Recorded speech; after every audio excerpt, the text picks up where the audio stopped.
तो फाइन। हाँ, body temperature is the part of biothermal, biothermal physics in the human body. और इसको body temperature को regulate करता है स्किन, बॉडी का डायरेक्ट पार्ट, और दूसरा है एयर कंडीशनर। एयर कंडीशनर जो है वो बॉडी को टेम्परेचर को रेगुलेट करता है आर्टिफिशियली। सो ये दो चीज आज हम लोगों को डिस्कस करना है।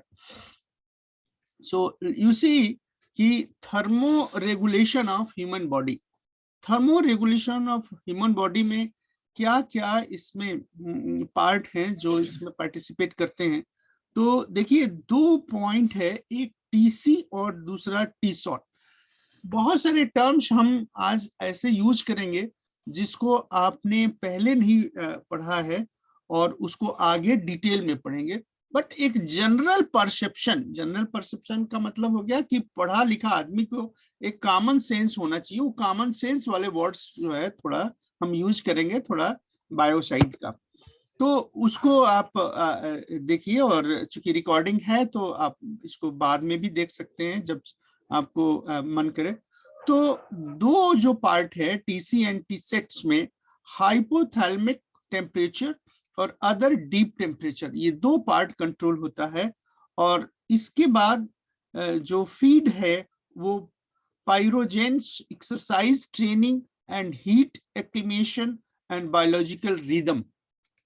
इसका क्या मतलब हो गया कि जैसे ठंड लगता है तो थोड़ा दौड़ लीजिए, एक्सरसाइज कर लीजिए, तो बॉडी खुद हीट जनरेट करता है। तो इसका मतलब हो गया कि बॉडी के अंदर कुछ ऐसे मैकेनिज्म है जिसके करने से हीट जनरेट होता है, राइट। उसमें टेम्परेचर बढ़ता है और उसके वजह से बॉडी जो है वो नॉर्मल स्टेट में रहता है या अपने हिसाब से कूल करता है। तो लेकिन इस काम को करने में कभी कभी एरर हो जाता है। एरर क्या मतलब हो गया?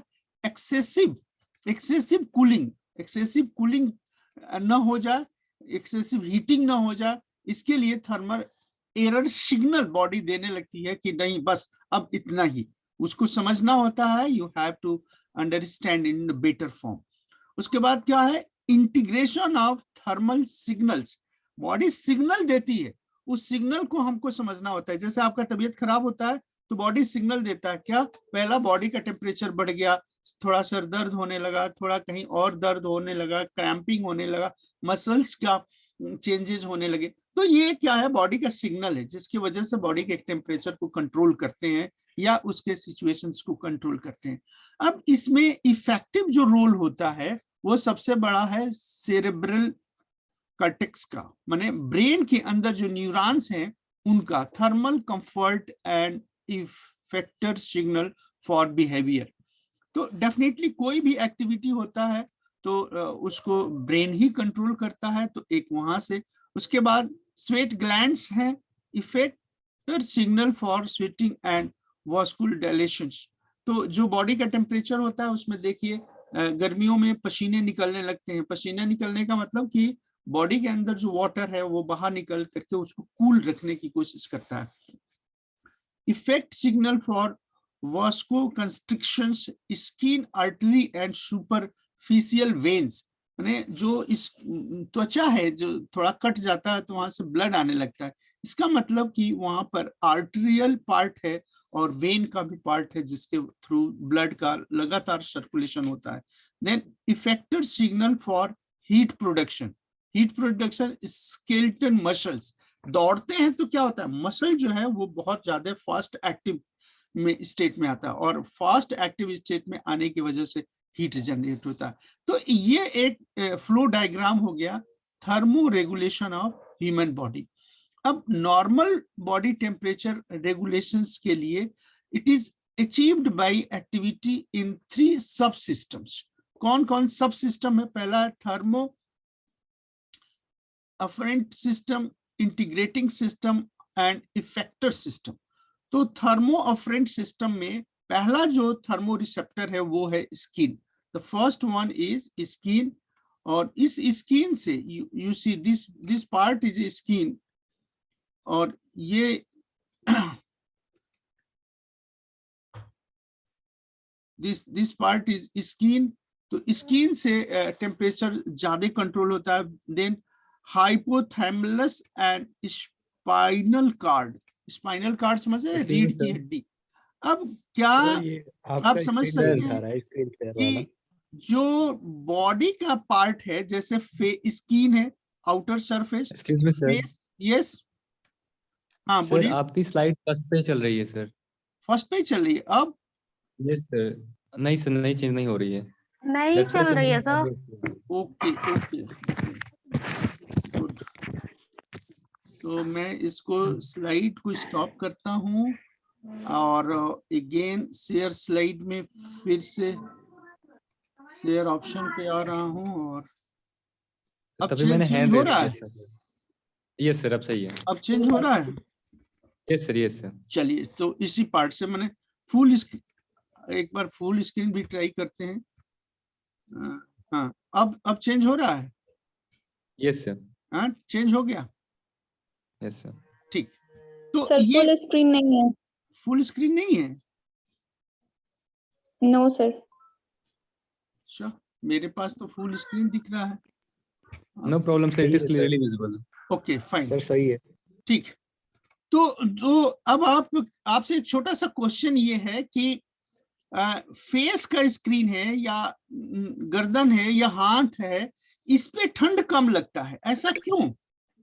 कैन यू थिंक कि चेहरे के ऊपर जो स्किन है या हाथ के जो स्किन है या कुछ और ऐसे पार्ट है जहां पे ठंड कम लगता है, उसका कारण क्या है? देखिए, skin in face, neck and chest contain 5 times, है ना, this is 5 times more thermoreceptor, है ना। तो density of this one is, मतलब जो ये पार्ट है, इनकी जो डेंसिटी है, ये एनोटेशन बंद करिए, no it is not allowed. Withdraw करें तुरंत, जिसने भी किया है इसको।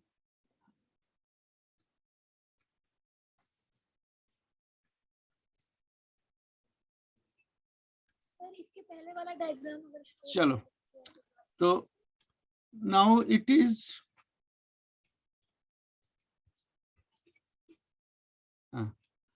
तो ये पहला पार्ट जो था थर्मल स्टेट में इंटीग्रेटिंग सिस्टम एंड इफेक्टर्स के रूप में। सो इंटीग्रेटिंग सिस्टम में hypothalamus is the centre of thermo regulations. तीसरा है इफेक्टर सिस्टम। इफेक्टर सिस्टम का मतलब automatic nerve system is involve, मतलब आप कहिए चाहे ना कहिए, ब्रेन जो है वो सिग्नल देने लगता है कि किस तरह से आपको बॉडी को रखना है ताकि टेम्परेचर जो कम हो रहा है उसको मीट आउट करे। वो तमाम तरह के इंस्ट्रक्शन जारी करता है, सिग्नल जाने के, जो आपके मन में जो विचार आते हैं, it is all due to the neural system and there is a nerves pathway.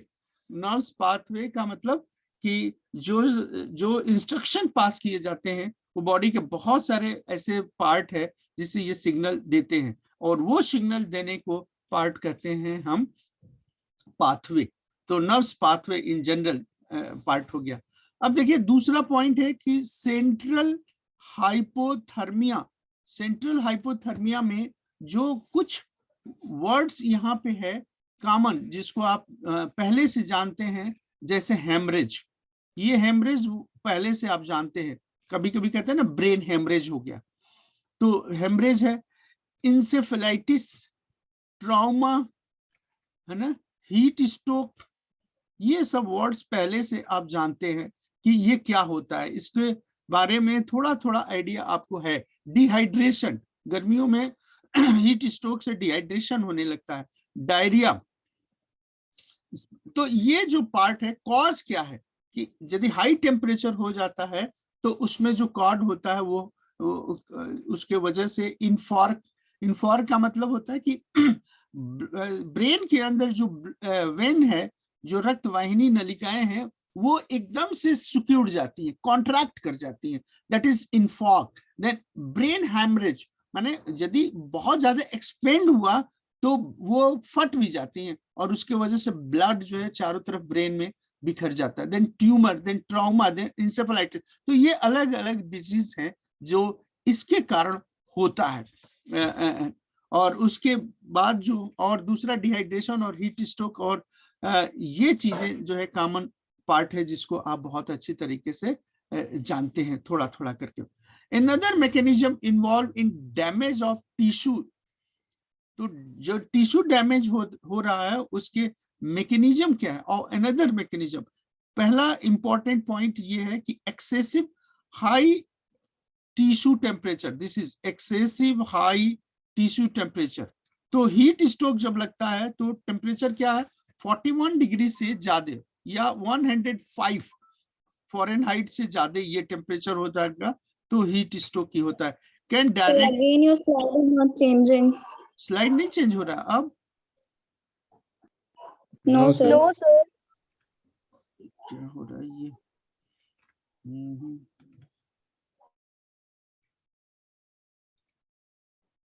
चलो इस पे आते हैं। अब बताइए, अब चेंज हो रहा है? Yes, sir. सर अब चेंज हो रहा है। ठीक, चलो ठीक है, फुल स्क्रीन नहीं करते हैं, पार्ट में ही करते हैं।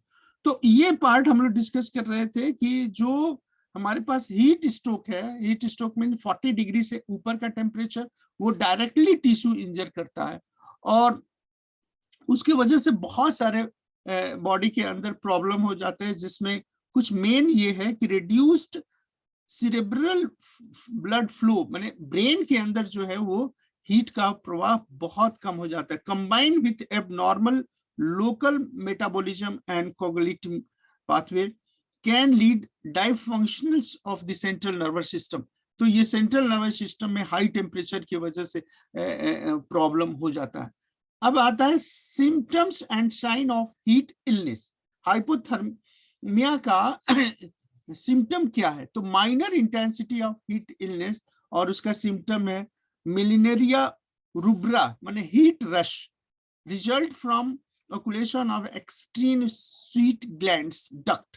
स्वीट ग्लैंड्स अभी हम स्किन का जब स्ट्रक्चर पढ़ेंगे आज ही अभी थोड़े देर बाद, तो उसमें देखेंगे कि जब हाई टेम्परेचर होता है तो वो डक्ट जो होता है वो किस तरह से चेंज होने लगता है उसके अपने नॉर्मल बिहेवियर में। हीट साइनोकोपी माने फेंटिंग, फेंटिंग आप तो जानते हैं गर्मी में लोग बेहोश हो जाते हैं। Cause of temperature circulatory insufficient as a result of pooling of blood in the peripheral brain. Peripheral brain के अंदर ब्लड के पूल होने की वजह से ब्रेन के अंदर ब्लड की कमी हो जाता है और फेंट हो जाते हैं। थोड़े देर बाद जब गिर जाते हैं, लेट जाते हैं, तो थोड़ी देर बाद होश आने लगता है। क्यों? क्योंकि फिर ब्लड जो है ब्रेन के अंदर फ्लो होने लगता है। जैसे ही फ्लो आने लगता है वैसे ही होश में आने लगता है। तो एक तो ये गर्मी में फेंट होने का प्रॉब्लम होता है। दूसरा हीट क्रैम्प। हीट क्रैम्प का मतलब स्केलेटन मसल्स, जो मसल्स है वो क्रैम्पिंग होने लगती है। उसका कारण क्या है कि एक्सेसिव लॉस ऑफ सोडियम। जब पसीना निकलता है, स्वेटिंग होती है, तो पसीने के साथ सोडियम निकलता है और सोडियम निकलने से क्रैम्पिंग, मसल्स क्रैम्पिंग होने लगता है। इसलिए थोड़ा सा गर्मियों में थोड़ा सॉल्ट कंजम्पशन बढ़ा देते हैं। और जो दूसरे फल है जैसे खीरा, ककड़ी, ये गर्मियों में मिलता है और उसमें थोड़ा सा नमक डाल के इसीलिए खाते हैं कि बॉडी के अंदर सोडियम मेंटेन रहे। अच्छा, सीरियस हीट इलनेस क्या है? Heat exhaustion, a mild and moderate illness characterized by an inability to sustain cardiac output with moderate का मतलब 38.5 डिग्री से ज्यादा to high 40 degree body temperature, that is hot skin and dehydration। तो ये excessive हो जाता है। हीट इंजरी, अभी हीट इंजरी थोड़ा सा हम डिटेल में भी डिस्कस करेंगे। Then heat stroke, severe illness characterized by the central nervous system, जो डायफंक्शनल हो करके वो क्लेम आ जाता है। तो हीट एक्सेसिव होने से ये प्रॉब्लम्स आते हैं। अब कोल्ड एक्सेसिव होने से क्या होगा? There is a cold injury. अब जानते हैं आज इलाहाबाद में टेम्परेचर यदि मिनिमम टेम्परेचर 7-8 डिग्री और मैक्सिमम 20 डिग्री है, तो जो लेह लद्दाख है north part of the Kashmir का, वहां पे -20 डिग्री सेंटीग्रेड, और -20 डिग्री सेंटीग्रेड पे भी आर्मी के जवान वहां पर लगातार अलर्ट रहते हैं। सो उनको क्या प्रॉब्लम होता है, उनको कोल्ड इंजरी होता है माइनस टेम्परेचर्स में।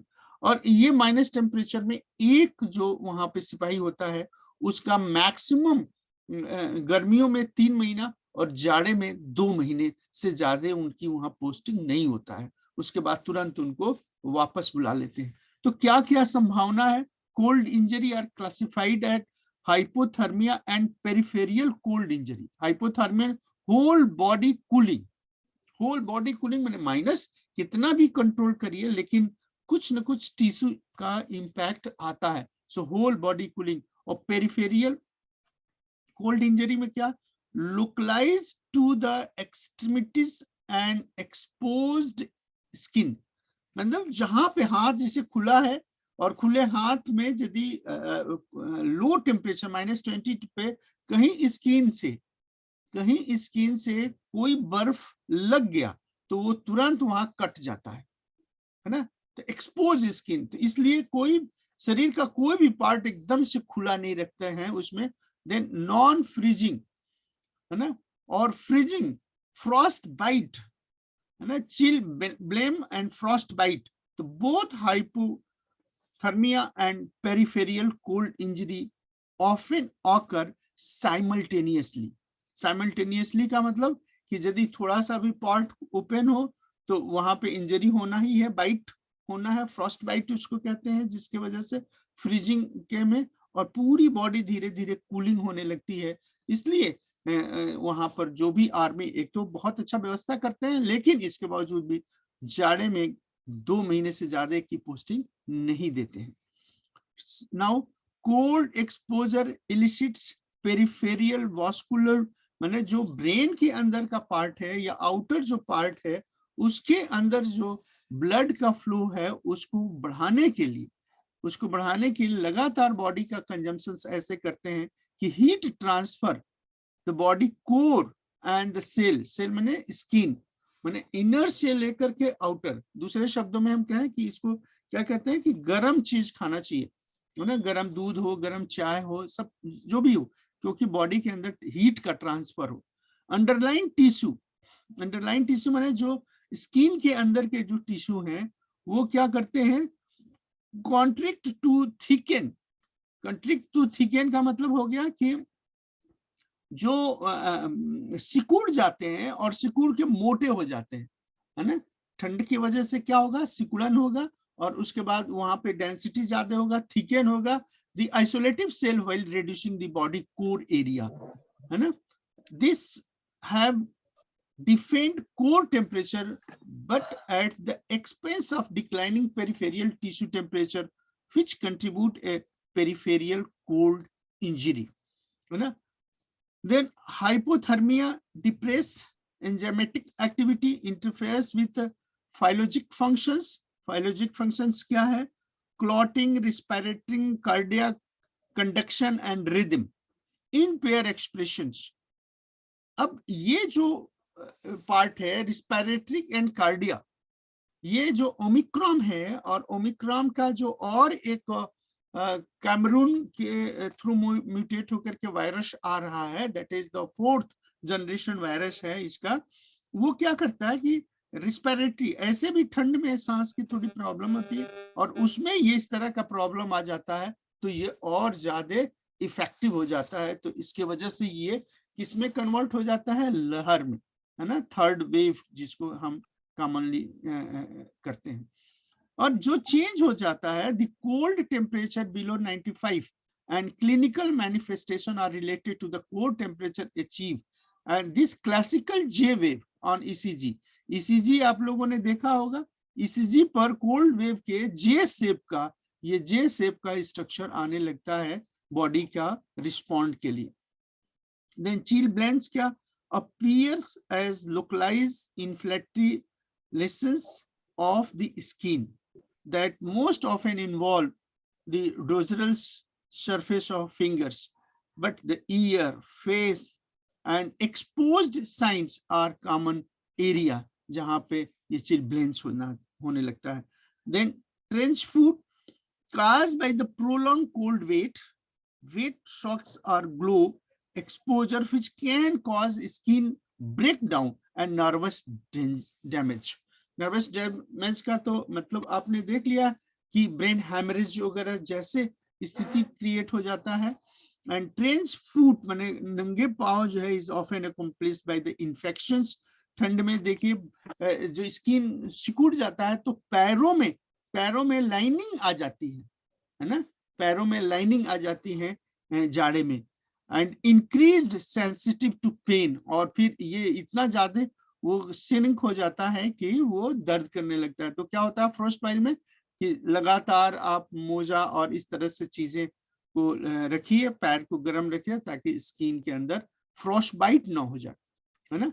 तो फ्रॉस्ट बाइट क्या है? The freezing of tissue and can categorise as 1st degree, 2nd degree, 3rd degree, 4th degree, है ना. तो कितना ठंड हो रहा है उसको डिग्री में कन्वर्ट किया. 4th डिग्री क्या है?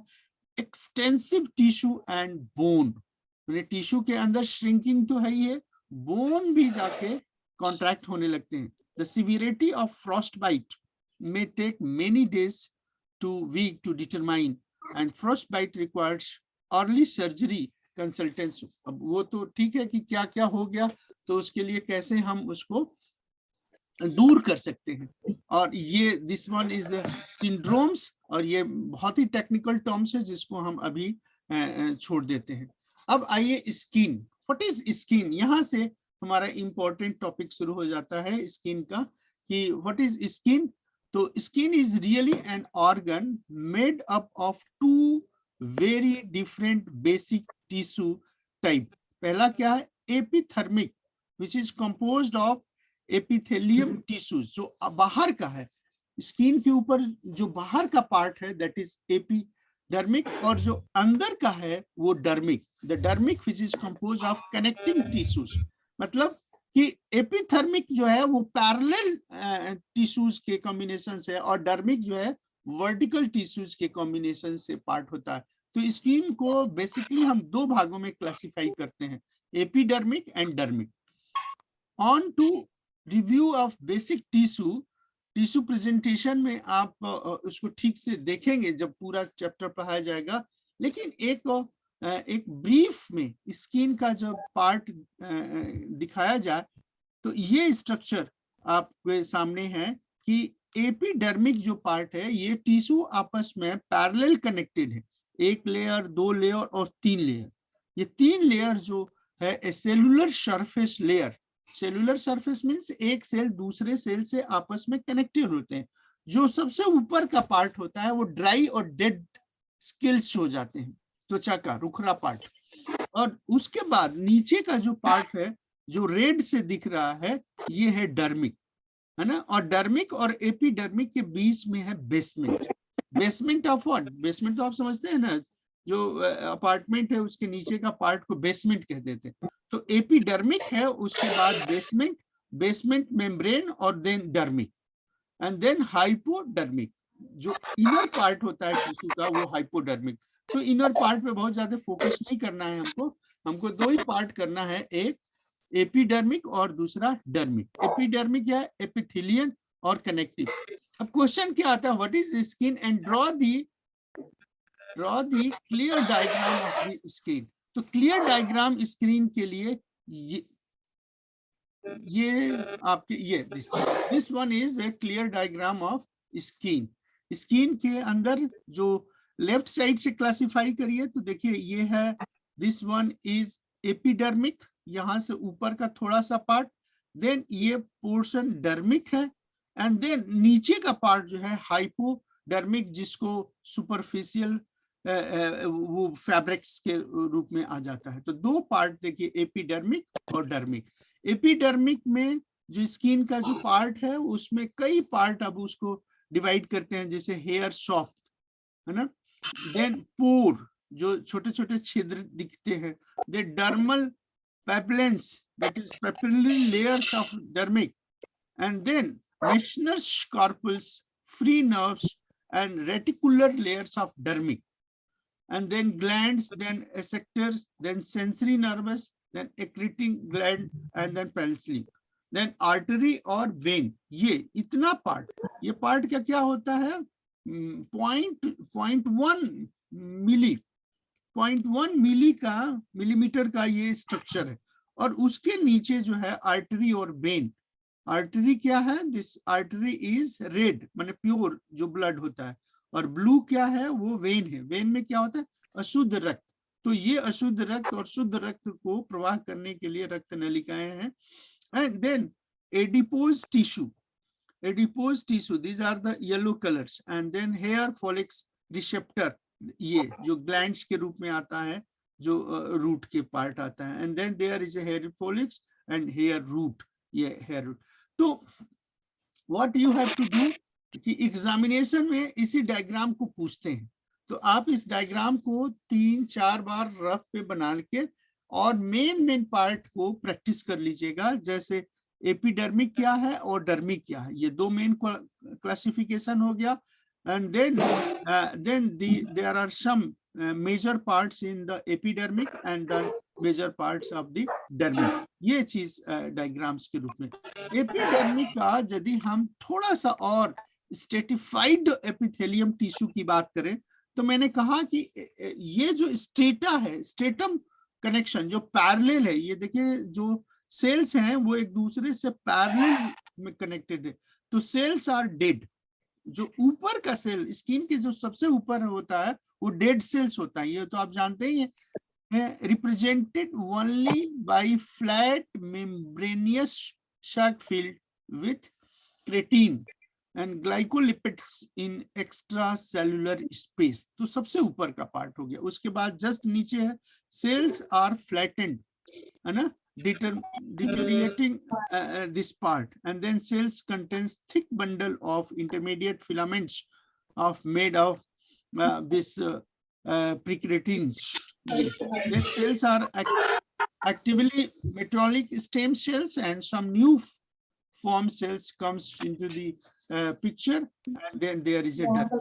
तो एपिडर्मिक का ये पार्ट, जब ये क्वेश्चन आया कि draw the strata diagram of epidermic, तब जाकर के इस डायग्राम के ऊपर आपको बेस करना है। लेकिन ज्यादातर क्या है, स्किन के डायग्राम, माने इस डायग्राम को। So this is the assignment also कि you have to draw this diagram and submit your Google class. देन डर्मिक का कनेक्टिंग टिश्यू, है ना, स्किन का दो पार्ट हो गया, एक एपिडर्मिक, उसका डिटेल डायग्राम हो गया, दूसरा डर्मिक का डिटेल डायग्राम हो गया। तो डर्मिक कनेक्टिंग टिश्यू जो है वो क्या है, वर्टिकल कनेक्शन होता है इसका, और इसका मेन पार्ट में हेयर जो आता है, तो हेयर कहाँ से स्टार्ट होता है? It is from dermic. Hair sweat glands, जो जहां से ये सब येलो क्वाइल्स दिख रहा है, यहाँ से ये ट्यूब है और ये बाहर सरफेस पे आ जाता है जिससे पसीना निकलता है। एंड देन हेयर फॉलिक्स जो बाल है, बाल का जो रूट पार्ट है वो ये पार्ट हो गया। And then blood vessels, vein और आर्टरी। तो यही पार्ट जो होता है ब्रेन और आर्टरी डिवाइड करता है डर्मिक और फैट में, और इसके नीचे क्या होता है? फैट। तो स्किन का दो पार्ट हो गया, एपिडर्मिक और डर्मिक, और डर्मिक के नीचे हो गया hypodermic, that is fatial part. So these are the basic part to control our temperature, human body का टेम्परेचर। दूसरा है एयर कंडीशनर, है ना, दूसरा पार्ट है एयर कंडीशनर। तो the time is just 9 minutes, तो मैं यहाँ पे फिर से एक बार स्टॉप करता हूँ और एयर कंडीशन को फिर से स्टार्ट करता हूँ, राइट। तो अभी मैं एंड कर रहा हूँ और फिर से आप ज्वाइन करिएगा।